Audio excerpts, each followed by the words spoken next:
Ako noon, tagagawa lang ako ng Timat at Pulburon.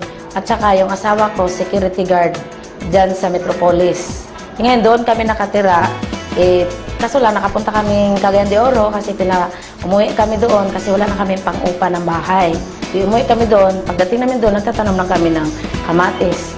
At saka, naggawa na ako ng yema, pulburon, pinapibinta-binta ko lang doon sa mga school. May isang tao tumawag sa amin, si Dr. Ed Camanto. Tinawagan niya si Roland. Sabi niya, Roland, pumunta ka sa Cagayan, may kapartner ako, nandyan sa hotel, may business akong bago. Si Roland din nagsabi sa akin, inutusan ko siyang magbili ng abono, fertilizer para sa kamatis namin. Ipagbalik niya, wala siyang dala. Ang dala niya, papel lang na may bilog-bilog.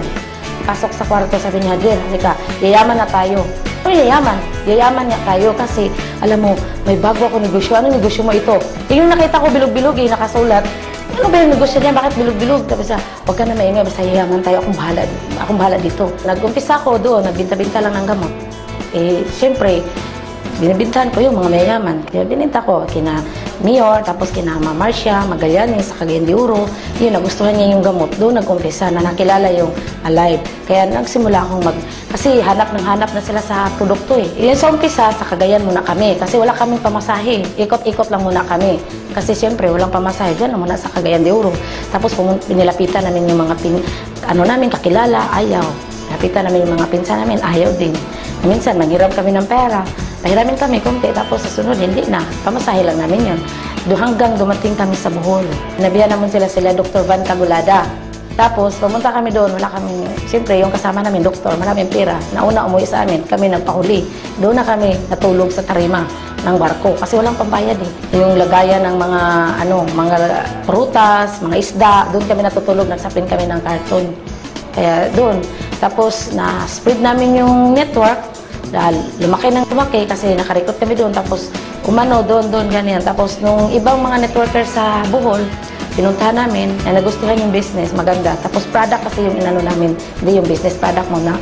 Pagkatapos, pumunta kami Cebu, pumunta kami Tacloban. Kaya, lumaki yung grupo namin. Sa umpisa, yung check-in namin, siyempre, maliit. Yung check-in namin, halagang 2,500. Tapos naging 10,500, tapos 18,000, tapos lumaki. Ngayon, 1M. Minsan, 800, 1M, basta hindi na pare-pareho. Basta yun, ang pinakamalaki naman cheque, yung nag-check up isang buwan, kasama sa Unilevel, 1.2 million. Sa awa ng Diyos, marami na kami. Yung bahay namin sa Cagayan, 2.